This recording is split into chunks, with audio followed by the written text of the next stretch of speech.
Welcome to digital electronics video series. आज इस video में अपन देखेंगे कि अगर हमारे पास कोई नॉर्मल पीओएस एक्सप्रेशन दिया हुआ है तो उसको हम कैनोनिकल पीओएस में कैसे कन्वर्ट करेंगे, या हम कह सकते हैं how to convert minimal POS into canonical POS. ठीक है, तो सबसे पहले मैं आपको थोड़ा सा इंट्रोडक्शन दूंगी पीओएस के बारे में। पीओएस क्या कहलाता है? Product of some. जो हमारे बूलियन एक्सप्रेशन होते हैं वो या तो पीओएस फॉर्म में दिए होते हैं, एक्सप्रेस होते हैं, या फिर एसओपी फॉर्म में एक्सप्रेस किए जाते हैं। तो जो हमारा पीओएस फॉर्म होता है उसका फुल फॉर्म होता है प्रोडक्ट ऑफ सम। यानी यहां पे हम क्या करते हैं, सम टर्म का प्रोडक्ट करते हैं। यहां पे देखिए, अगर आपका एक्सप्रेशन इस टाइप का दिया है तो ये किस टाइप का एक्सप्रेशन है? बूलियन एक्सप्रेशन है। ये हमारे पीओएस फॉर्म में दिया है। यहां पे हम क्या कर रहे हैं, जो हमारे सम टर्म्स हैं उनके बीच में प्रोडक्ट परफॉर्म कर रहे हैं, तो इसको हम कहते हैं प्रोडक्ट ऑफ सम। अगर हमारा एक्सप्रेशन कुछ इस तरीके से दिया होता तो ये एक्सप्रेशन हमारा कहलाता है एसओपी। एसओपी इसको इसलिए कहते हैं क्योंकि यहां पे हम क्या कर रहे हैं, इन प्रोडक्ट टर्म के बीच में सम परफॉर्म कर रहे हैं। तो एसओपी का फुल फॉर्म होता है सम ऑफ प्रोडक्ट। जब हम प्रोडक्ट टर्म के बीच में सम परफॉर्म करते हैं तो उसको हम कहते हैं एसओपी, और जब हम सम टर्म के बीच में प्रोडक्ट परफॉर्म करते हैं तो उसको हम कहते हैं पीओएस। तो कोई भी बूलियन एक्सप्रेशन या तो आपके एसओपी फॉर्म में दिया होगा या आपके पीओएस फॉर्म में दिया होगा। अब ये कैनोनिकल पीओएस क्या कहलाता है? तो जो हमारा स्टैंडर्ड फॉर्म होता है पीओएस का उसको हम कैनोनिकल पीओएस कहते हैं। मैंने अपने प्रीवियस वीडियो में आपको बताया था कि अगर हमारे पास कोई ट्रुथ टेबल दिया है, उस ट्रुथ टेबल से जब हम पीओएस एक्सप्रेशन या एसओपी एक्सप्रेशन फाइंड आउट करते हैं तो वो हमारे कैनोनिकल पीओएस या कैनोनिकल एसओपी फॉर्म में हमें मिलते हैं। ठीक है, कैनोनिकल का मतलब होता है all max term having all the variable. ऐसा एक्सप्रेशन जिसके हर सम टर्म में यानी हर मैक्स टर्म में सारे वेरिएबल प्रेजेंट होते हैं, चाहे वो नॉर्मल फॉर्म में प्रेजेंट हो या कॉम्प्लीमेंटेड फॉर्म में प्रेजेंट हो, उसको हम कहते हैं कैनोनिकल पीओएस। एक बार मैं आपको फिर बताती हूं, ऐसा पीओएस एक्सप्रेशन जिसके हर मैक्स टर्म में यानी हर सम टर्म में सारे लिटरल प्रेजेंट होते हैं, सारे वेरिएबल्स प्रेजेंट होते हैं, चाहे वो नॉर्मल फॉर्म में प्रेजेंट हो चाहे कॉम्प्लीमेंटेड फॉर्म में प्रेजेंट हो, उसको हम कहते हैं कैनोनिकल पीओएस या स्टैंडर्ड पीओएस। ठीक है, तो मान लीजिए हमारे पास एक नॉर्मल पीओएस एक्सप्रेशन यहाँ पे दिया है और इसको हमको कन्वर्ट करना है कैनोनिकल पीओएस में, तो हम कैसे करेंगे ये आज अपन यहाँ पे देखेंगे। तो इस एक्सप्रेशन को कैनोनिकल पीओएस में कन्वर्ट करने के लिए हमारे पास कुछ स्टेप होते हैं, वो हमें वन बाय वन फॉलो करने होंगे। तो ये स्टेप्स मैंने यहाँ पे लिख के रखे हैं। फर्स्ट स्टेप है find the number of variables. सबसे पहले जो भी आपको एक्सप्रेशन दिया है उसमें आप नंबर ऑफ वेरिएबल्स फाइंड करिए। इस एक्सप्रेशन में कितने वेरिएबल हैं? ए, बी, सी। 3 वेरिएबल हैं, 3 वेरिएबल्स ए, बी और सी। हमारे पास 3 वेरिएबल हैं, ए, बी और सी।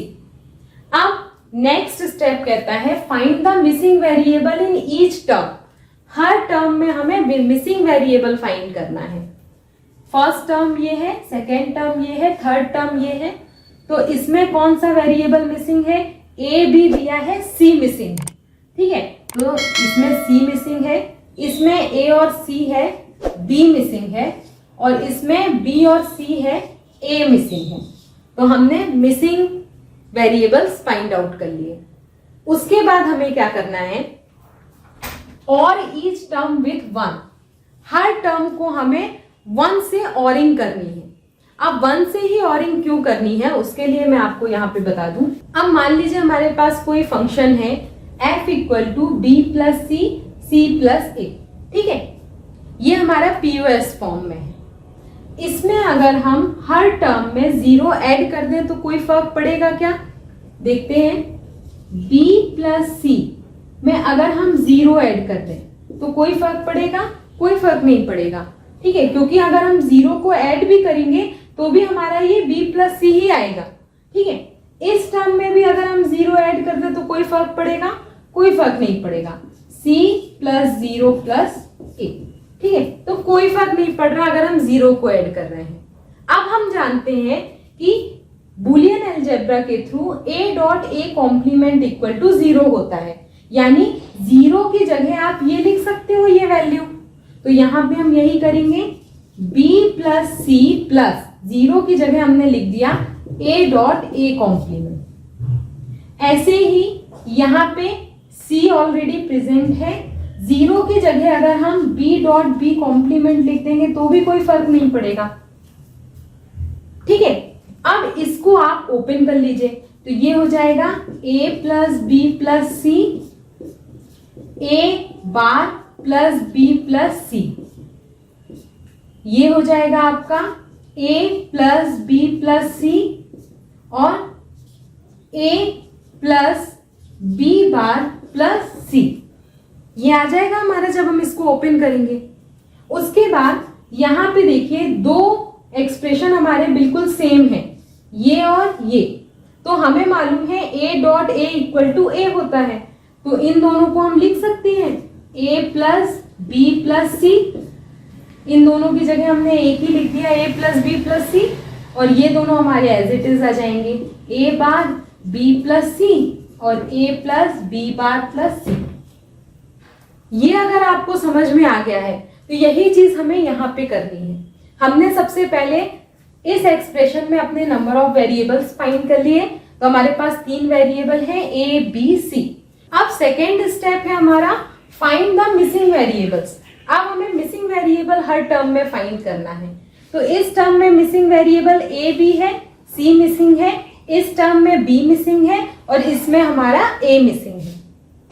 उसके बाद और ईच टर्म विद 0, हमें हर टर्म में 0 ऐड करना है। अगर हम हर टर्म में 0 ऐड कर देंगे तो कोई फर्क नहीं पड़ेगा, मैंने अभी आपको यहाँ पे एक्सप्लेन किया, ठीक है। तो यहाँ पे हमें हर टर्म में 0 ऐड करना है। a प्लस बी प्लस 0 कर सकते हैं हम, इसमें हम करेंगे a प्लस b मिसिंग है तो b के प्लेस पे हम 0 ऐड कर देंगे, प्लस c। यहाँ पे a मिसिंग है तो a के प्लेस में हम 0 ऐड करेंगे, 0 plus b plus c complement. अब इस एक्सप्रेशन में आप देख रहे हो कि c हमारा एब्सेंट है और c की जगह हमने 0 लिख दिया, तो 0 की जगह हम c डॉट c कॉम्प्लीमेंट लिख सकते हैं, क्योंकि हमें बूलियन लॉ से मालूम है a dot a complement equal to 0 होता है, तो c dot c complement equal to भी 0 होगा। तो 0 की जगह हम c डॉट c कॉम्प्लीमेंट लिख देंगे, a plus B plus c dot c complement. इस वाले टर्म में हमने b की जगह 0 रखा था, तो इसको हम लिख सकते हैं b डॉट b कॉम्प्लीमेंट। तो यहाँ पे हम लिखेंगे a plus b dot b complement plus c। इस वाले टर्म में हमने a की जगह 0 रखा था, तो यहाँ पे हम लिख सकते हैं इस 0 की जगह a डॉट a कॉम्प्लीमेंट। तो यहाँ पे हम लिखेंगे a dot a complement plus b plus c complement लिख सकते हैं। अब आप इसको ओपन कर लीजिए, तो ओपन करेंगे तो ये वाला टर्म आ जाएगा a plus B plus C, a plus B plus C complement dot a plus B plus C और a plus B complement plus C. इसको आप ओपन करोगे आ जाएगा a plus B plus C bar dot दूसरा आएगा a bar plus B plus C bar. तो ये हमारा पूरा ओपन हो जाएगा। अब हमें इसे सिंप्लीफाई करना है, तो सिंप्लीफाई करने के लिए ये देखिए ये वाला टर्म बिल्कुल सेम है, ये दोनों। तो हमें मालूम है a dot a equal to a होता है, ये भी हमारा एक बूलियन लॉ है, a dot a equal to a होता है। तो इन दोनों की जगह हम लिख सकते हैं a प्लस बी प्लस सी, क्योंकि दोनों ही हमारे सेम टर्म है, ठीक है। अब ऐसे ये वाला टर्म आप चेक करिए, ये वाला टर्म इसके सिमिलर है, तो इन दोनों की जगह भी हम लिख सकते हैं a plus B plus C बार। अब हमारे पास क्या बचा, एक टर्म ये बचा और एक टर्म ये, तो इनको हम एज इट इज लिख देंगे प्लस सी और ए बार बी प्लस सी बार। तो ये वाला जो एक्सप्रेशन है वो हमारा कहलाएगा कैनोनिकल पीओएस।